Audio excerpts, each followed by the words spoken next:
Aujourd'hui, on déballe le kit V60 de la marque Ario, un monument du café. Alors, c'est vrai que comme ça a l'air super simple. Un entonnoir, un filtre, c'est parti.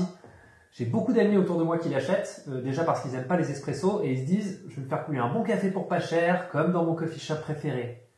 Mais attention, danger. Le but de cette vidéo n'est pas de vous donner une énième recette de V60, il y en a pléthore sur internet, je vous en mets d'ailleurs quelques-unes en commentaire, mais plutôt de vous présenter le kit, le fonctionnement de la méthode, pour qui elle est faite et pour qui elle ne l'est pas, et enfin les côtés positifs, les côtés négatifs de la méthode et du kit. Regardez bien la vidéo jusqu'au bout, une grosse surprise vous attend.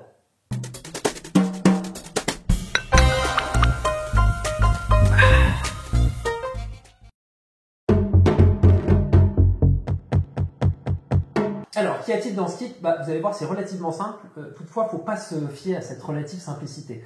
Vous avez un dripper conique à rainure qui est en plastique, une carafe en verre avec un couvercle, carafe en verre de 50 centilitres pour 4 tasses, plutôt 2 avec un mug.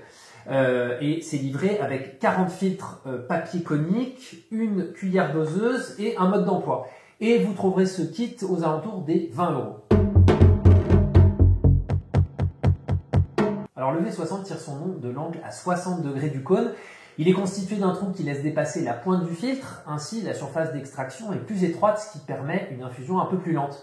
Les arômes sont alors beaucoup plus concentrés et par là même mieux restitués et mieux contrôlés. Dans le texte, parce que dans les faits, ce n'est pas toujours le cas. Autre particularité, ces nervures qui forment une spirale permettent au filtre papier de ne pas totalement coller aux parois. Et le résultat en tasse, c'est le juste équilibre entre acidité, sucrosité et fruits. Vous allez en voir en tasse un bon café filtre, un café subtil. Rappelons que la V60 est d'origine japonaise. Et ils aiment quoi les Japonais initialement? Bah ouais, du thé. Une boisson délicate. Vous allez très vite comprendre. Je vais tenter leur recette sur le mode d'emploi. Ça a l'air très simple. Je le fais comme si j'étais novice. Après tout, pourquoi pas. Là où je vais juste tricher, c'est j'ai du bon café à la bonne mouture.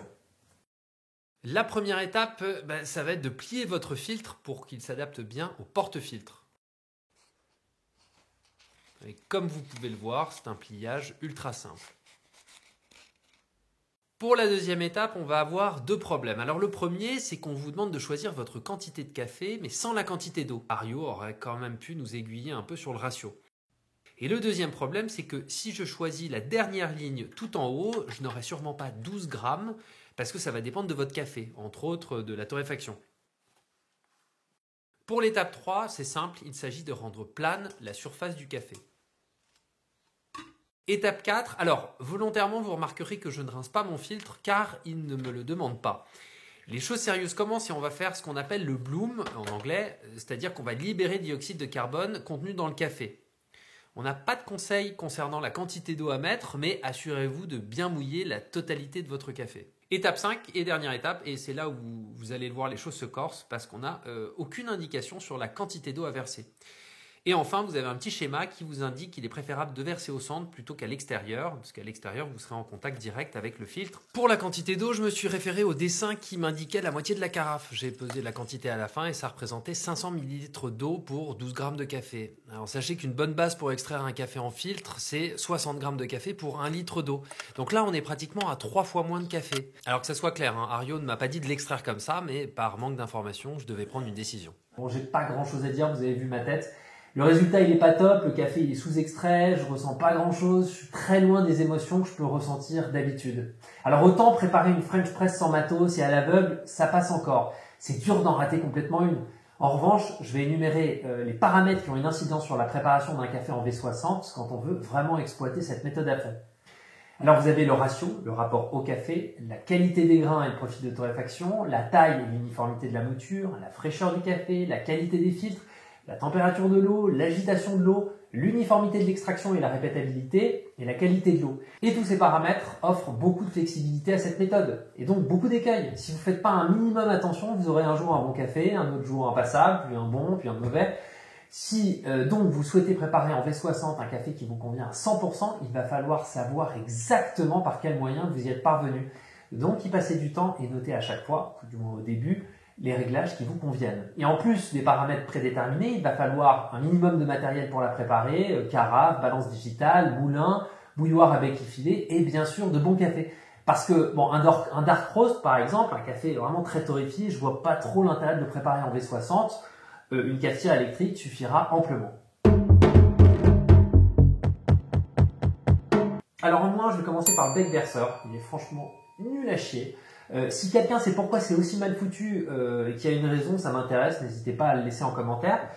Après, c'est en plastique. Bon, voilà, le plastique, c'est pas la meilleure matière qui soit. Donc, vous allez voir qu'il y a quand même un avantage. Après, ouais, maître verrier, mais pas maître plasticité.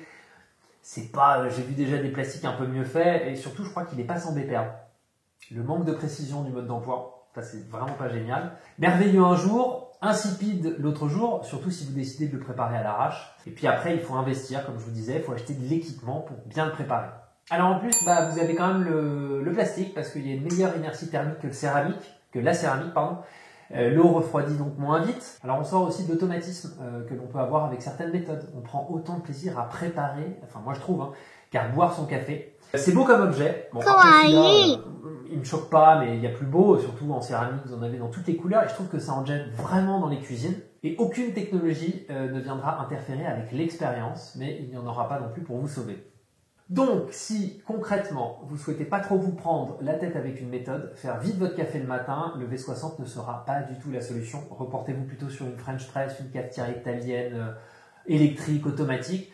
Après, moi, ce que j'adore, c'est le rituel d'un café exécuté en V60. C'est comme une méditation, une sorte de cérémonial. On est très présent à ce que l'on fait. Et d'ailleurs, il vaut mieux parce que très vite, vous pouvez foirer votre café. Merci beaucoup de m'avoir suivi et de me suivre de plus en plus nombreux. Vous êtes 1000 abonnés à m'avoir rejoint sur la chaîne No Cadence. Un énorme merci. Cela fait un peu plus d'un an que je fais ces vidéos et que je me passionne pour le café. De la production au résultat en tasse, il y a encore énormément de vidéos à faire, comme vous l'imaginez. Alors n'hésitez pas à me dire en commentaire quelle vidéo vous souhaiteriez voir sur la chaîne. Le test d'une machine, d'un café, d'un coffee shop, une rencontre avec une personnalité du monde du café. Et pour fêter ces 1000 premiers abonnés, je vous invite à nous rejoindre sur Instagram car je vais vous faire gagner un super cadeau d'ici peu. Encore un énorme merci et surtout, n'oubliez pas de prendre du plaisir.